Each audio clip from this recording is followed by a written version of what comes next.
بسم اللہ الرحمن الرحیم۔ السلام علیکم ناظرین، آپ دیکھ رہے ہیں ہمارا چینل خوابوں کی تعبیر۔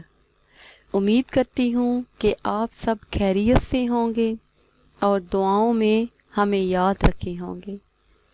تو ناظرین، ہم آتے ہیں اپنے آج کے ٹاپک کی طرف۔ ہمارا آج کا ٹاپک ہے کہ خواب میں سورہ آل عمران پڑھنا۔ اس کی تعبیر بتانے سے پہلے میں آپ لوگوں کو بتاتی چلوں کہ غیر واضح خواب اور ان کی تعبیر ہم کس طرح جان سکتے ہیں۔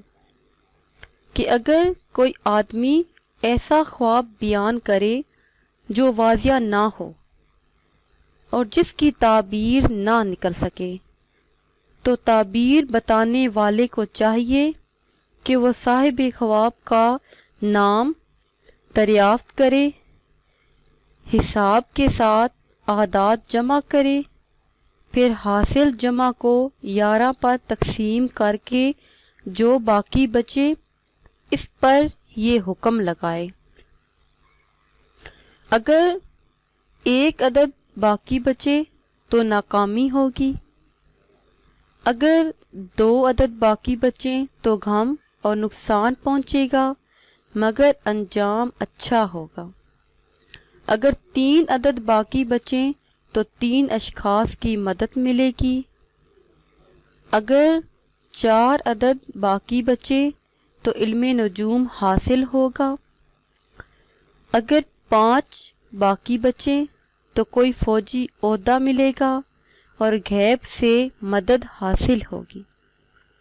اور اگر 6 عدد باقی بچیں تو 6 دن، 6 ماہ یا 6 سال کے بعد روپیہ ملے گا یا ترقی حاصل ہوگی۔ اور اگر 7 عدد باقی بچیں تو مویشیوں سے نفع حاصل ہوگا۔ اگر 8 عدد بچیں تو حادثہ پیش آنے کا خوف ہے، اس لیے نہایت احتیاط کرنی چاہیے۔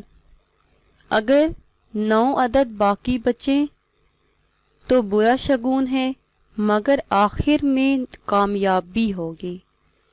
اور اگر 10 عدد باقی بچے تو وہ پرہیزگار ہوگا اور ثواب کا حقدار ہوگا۔ اور اگر پورا تقسیم ہو جائے اور باقی نہ بچے تو کامیابی اور سرداری ملے گی۔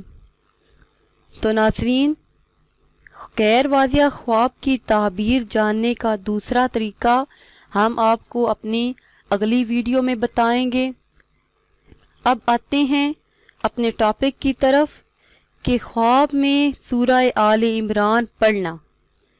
اس کی تعبیر کچھ اس طرح سے ہے کہ قرض سے خلاصی پائے، لوگوں میں عزت و بزرگی حاصل ہو۔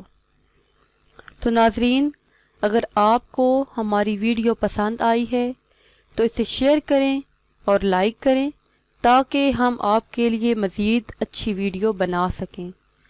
اور اگر ابھی تک آپ نے ہمارا چینل سبسکرائب نہیں کیا تو پہلے ہمارا چینل سبسکرائب کر لیں اور بیل آئیکن کو بھی دبا لیں تاکہ ہماری آئندہ نئی آنے والی تمام ویڈیو آپ لوگوں کو موصول ہوتی رہیں۔ دعاؤں میں یاد رکھیے گا۔ ملتے ہیں کچھ ٹائم کے بعد۔ خدا حافظ۔